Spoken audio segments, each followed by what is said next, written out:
Здравейте, уважаеми зрители! Радвам се отново да сме с нашето предаване VIP Club Derby по EBF. От днес в нашето предаване новините ще бъдат видео новини, затова искам да ви дам възможността да се запознаете с новостите, които предстоят и това, което се случи в изминалото време в сферата на образованието. На 18 март 2011 година се проведе финалният кръг от националната викторина на английски език "Образование на бъдещето", организирана от Фондация Дарби и консултантска къща за образование в чужбина Дарби. В 8-то поред издание на викторината взеха участие 37 училища от 15 града в България. Ученици на възраст от 16 до 18 години се състезаваха в 4 кръга. Тест за знания по английски език, изготвяне и представяне на PowerPoint презентации за водещи образователни системи и учебни заведения по света. Въпроси, свързани с бъдещата професионална реализация на младите хора и знания за европейските младежки програми за мобилност. Регионалните състезания се проведоха в Русе, Варна, Бургас, Хасково, Велико Търново, Ловеч, Враца и София. Победителите от тях се срещнаха на финала в София на 18 март 2011. На първо място се класира отборът на първа английска езикова гимназия град София, който спечели голямата награда – двуседмичен безплатен летен езиков курс във Великобритания, осигурен от Дарби. Ще направите тези ранички за добър час. Всички останали отбори получиха предметни награди от водещи езикови центрове, колежи и университети. University в Шефилд, Великобритания, награди с 30% отстъпка от такса обучение за бакалавърските им програми с Висшето училище по застраховане и финанси, спечелилите първо място, с 20% вторият отбор и с 15% за всички останали участници. Клуб Клас, езиков център от Малта, награди с едноседмичен безплатен езиков курс по английски език Деница Марчева от училище Свети Константин Кирил Философ, град Русе, и Теодора Иванова от немската гимназия Фридрих Шилер, град Русе. Специални грамоти и награди получиха и учениците от езикова гимназия Доктор Петър Берон, град Кюстендил, чието презентации бяха отличени от Concord College, UK, London School of Business and Finance и Висшето училище по застраховане и финанси. На 23 март официално бяха представени новите съвместни програми на Висшето училище по застраховане и финанси България и University в Шефилд, Великобритания, който е в топ 20 на английските университети и топ 100 на света. От новата учебна година двете училища предлагат бакалавърско обучение по бизнес маркетинг, бизнес менеджмент, бизнес счетоводство и финанси и бизнес информатика, както и магистратури по маркетинг, реклама и връзки с обществеността и бизнес менеджмент и технологии. Завършилите тези програми получават българска и английска диплома за висше образование.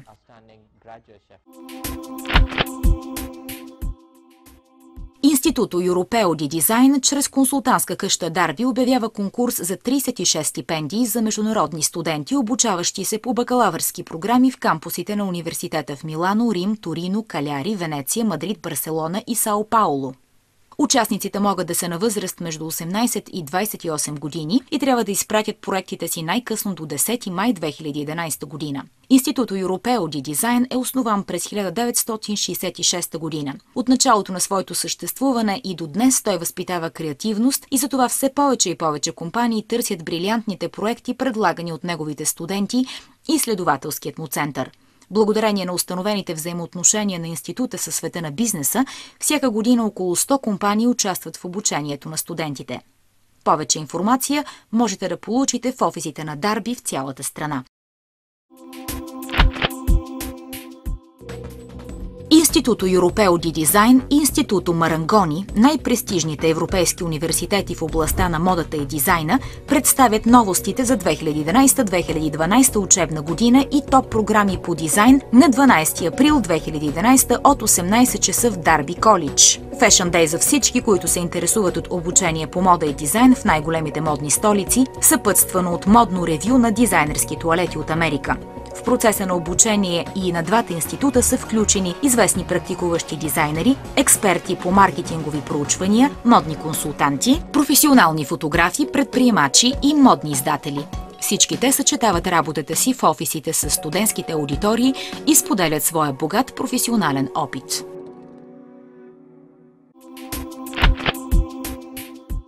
За първи път представяне на топ хотелиерски специалности и университетско обучение в областта на туризма с Дарби.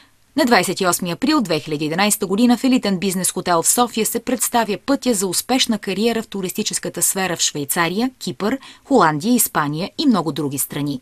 Как се достига до позиция General Manager в 5-звезден хотел? Какви са стъпките, за да бъдеш Food and Beverage Manager? На тези и още много други въпроси отговор дават специалисти в бранша. Всички млади хора, участници в срещата, могат отблизо да се запознаят с всички звена от управлението на един хотел и да станат хотелски мениджъри за един ден. University of Essex обявиха предложението си новите такси за бакалавърски програми в университета от 2012 година да бъдат в размер на 9000 британски лири, за да може на студентите да се осигури нужното качество на обучението и модерна база, съответстваща на съвременното равнище на науката. За да влезе в сила новата такса, предстои да бъде одобрена и от Office for Fair Access. Новите цени ще са валидни само за новоприетите студенти през 2012. Всички студенти, които са започнали обучението си преди тази дата, ще запазят настоящите си такси. За да може обучението в Есекс да е достъпно за всички студенти, от университета разработват широка схема за финансиране, която включва стипендии, заеми и отстъпки според доходите на семейството. Конкретни детайли за процесите на кандидатстване и финансиране можете да получите от консултантите на Дарби. За учебната 2011-2012 година консултантска къща Дарби заедно със своите партньори, бординг училища в чужбина, предлага на всички кандидат-гимназисти възможност да участват в конкурсите за стипендии за средно образование в чужбина. За първи път тази година броят на стипендиите е над 35, а размерът им е между 10 и 100%. През март се състоя и традиционното изложение «Частни училища 2011», организирано от Българската асоциация на частните училища. Учениците и техните родители проявяват все по-голям интерес към частните училища и образованието, което те дават. По време на изложението се състояха срещи и дискусии, в центъра на които е новият проектозакон за предучилищното и училищното образование, който предвижда поетапно въвеждане на целодневно обучение до 7-ми клас, възможност за профилирано обучение след 10-ти клас, оценките от външното оценяване да служат за кандидатстване в по-горен етап.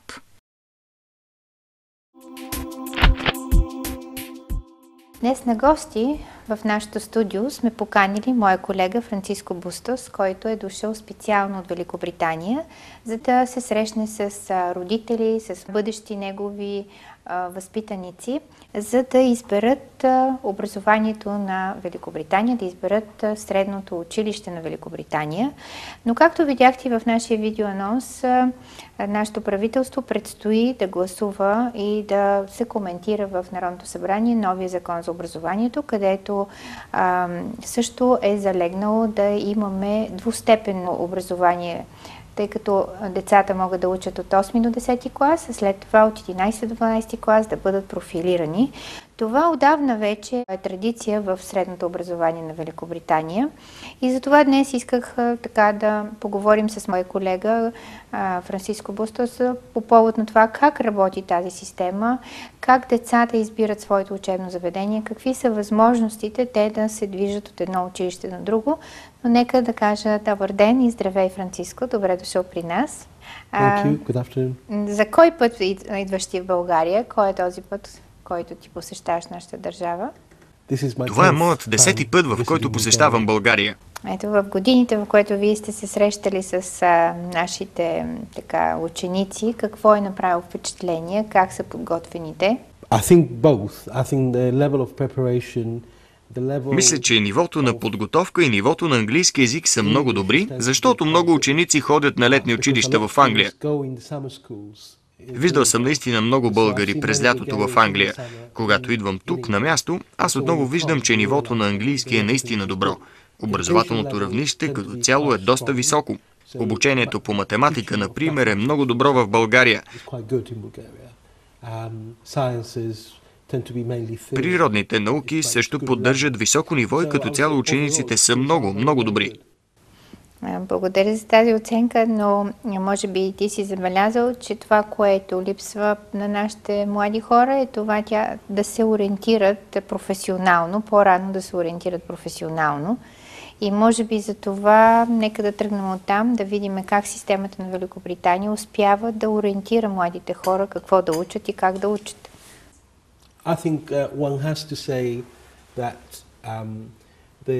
Мисля, че това, което непременно трябва да се каже, е, че българите са щастливци да имат такива образователни специалисти и консултанти, като Дарби, защото вие имате голям опит в съветването и помощта на учениците, които отиват да учат в Великобритания. Сега в Англия учениците започват да се замислят и да избират бъдещите си предмети и университета много рано. Те са на 14 години, когато трябва да изберат GCSE предметите си, защото това оказва влияние върху A-level дисциплините, които им се налага да изберат по-късно. Може би тук е момента да кажем какво е GCSE и какво е A-level. GCSEs are GCSE е основният първи сертификат и етап от средното образование, който се завършва, когато учениците са в 11-та година от тяхното образование. Значи между 15 и 16 години те покриват нивото GCSE. По време на обучението си в GCSE етапа те покриват от 12 до 14 изпита. Гамата от предмети и изпити е толкова голяма, че родители, които не са англичани, често са удивени от голямото разнообразие от предлагани дисциплини. Например, като GCSE предмети учениците могат да избират да изучават технология на храните или технологии, свързани с дизайн. Така че има както традиционните академични предмети, така и доста необичайни. Тоест, те могат задължително покриват математика и английски, науки и след това могат да избират от още, доколкото знам, във вашето учебни заведения има над 30 възможности за 30 различни предмети, като тези, които вие споделихте, което наистина е голяма възможност за подбор. Of course there are core elements. Of course if you are looking at an academic life. Да, има основни или задължителни елементи. Разбира се, ако се гледа от академичната страна на нещата и ако искате да отидете в университет, трябва да изучавате математика, английски език, предмети от секцията природни науки и дисциплини от спектъра на социалните науки, като история, икономика, география, наистина важни предмети. Но британската образователна система разглежда обучението на учениците във всички аспекти. В нашите колежи ние имаме и чужди езици, класическите академични предмети и няколко алтернативни или избираеми по-нетрадиционни дисциплини. Ние не сме традиционно училище, но большинството от британските ученици трябва да изучават английски език и математика, ако искат да отидат в университет. И трябва да имат много добри оценки по тези предмети. И точно в това ниво GCSE те може би правят своята професионална ориентация за следващите 2 години. Има 2 нива на професионален съвет и консултиране, докато учениците са в училище. Част от едното е работата с образователен психолог, който наблюдава профила на ученика. Какво е неговото ниво на интелигентност? В Англия говорим за 2 типа интелигентност – академична интелигентност и емоционална интелигентност. Така че учениците, докато работят с преподавателите и психолога по развитие на тези 2 типа интелект, получават съвет кои са най-подходящите предмети за тях, с които да продължат. Това също оказва влияние върху това, което те ще решат да изучават в университета след това. Така че когато учениците са на 13, 14, 15 или 16 години, техните родители и училището вече започват да мислят за пътя или областта, в която ще продължат за напред в A-levels. Кои предмети ще изберат, които ще им позволят да бъдат приети в университетите, в които искат. Така че това е доста комплексна работа.